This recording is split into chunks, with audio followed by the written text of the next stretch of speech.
All right, guys, we all know that I'm a big fan of Stallone. His work ethic, his workout ethic, his diets, and especially the physique that he had in like Rocky 3, Rocky 4, Rambo movies. So, I've spoken about his diet before, and it's crazy. I have no idea how he was able to stay on a literally pure protein diet. He said, I think it was Rocky 3, he'd have like not little more than tuna out of the can a couple of times a day. That's very few calories, almost pure protein.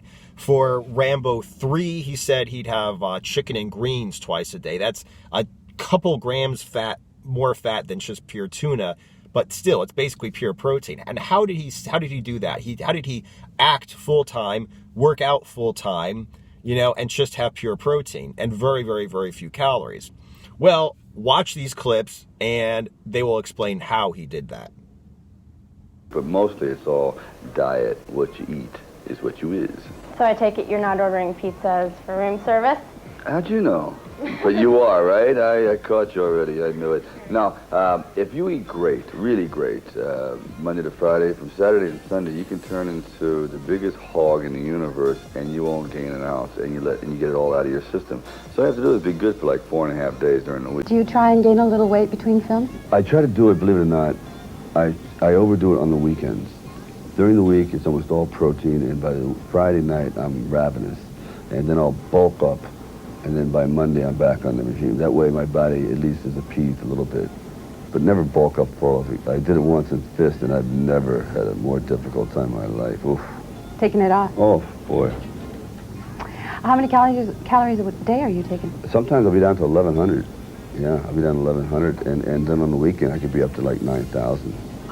I mean, we're talking tons of French toast. We're talking about peanut butter in my hair. It's like, yeah. There you go. So now we understand how he survived on his version of the pure protein diet, as well as his opinion on cheat days. Okay, and, what it basically comes down to is my pure protein diet is not sustainable. You can't stay on that for years unless you're extremely overweight, in which case it's easy to access your body fat for energy. Okay, but for an average person or somebody who gets relatively lean really quickly, you can't stay on it forever. Okay, however, for the short term, it is sustainable. You're taking in, like right now, my goal weight is 180 pounds. Okay, so I'm taking in 1,800 calories a day, 70% protein, 30% fat, basically chicken and almonds. So that's what I'm taking in.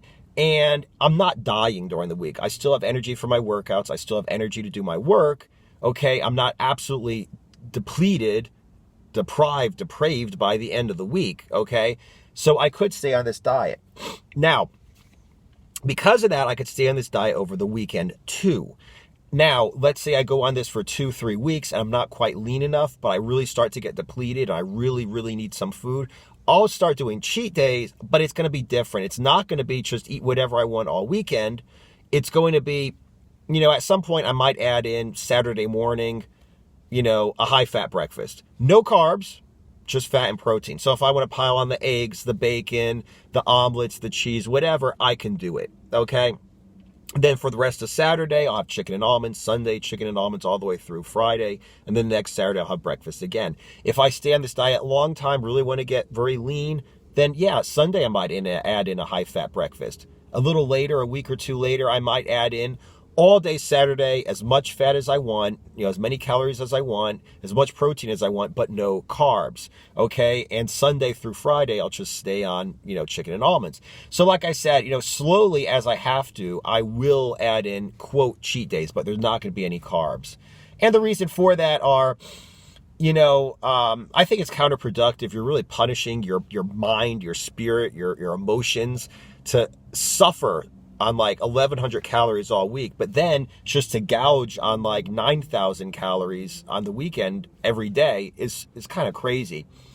First of all. Second, I'm a carb addict. If I start eating carbs, I'm going to have a hard time stopping.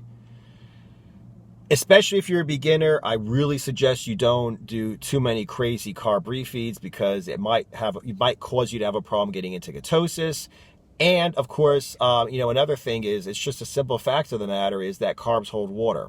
Okay, so if I don't eat carbs and then on Saturday I eat pancakes all day, I'm just going to bloat with water and carbs. Yes, it will be gone within a couple of days, but the fact is I will just bloat. Whereas with fat, I won't bloat. And another thing about this, believe it or not, you can't eat as much fat. If I gave you 10 bowls of Cheerios, and if I gave you 10 bowls of scrambled eggs, you're going to eat scrambled eggs for a point, and then you're going to stop. Okay, whereas with Cheerios, you're going to be able to eat and eat and eat and eat and eat. And then a couple minutes later, you're going to start eating again. And then an hour later, you're going to start eating again because carbs burn quickly. You take them in, you burn them, you're hungry again. Your energy goes up, your energy goes down. So like I said, it's really hard to overeat. Even if you have a, quote, cheat day where you can eat as much fat as you want, it's really hard to overeat to, excess. And cause devastating results to your physique if all you have is fat and protein and no carbs on your cheat day.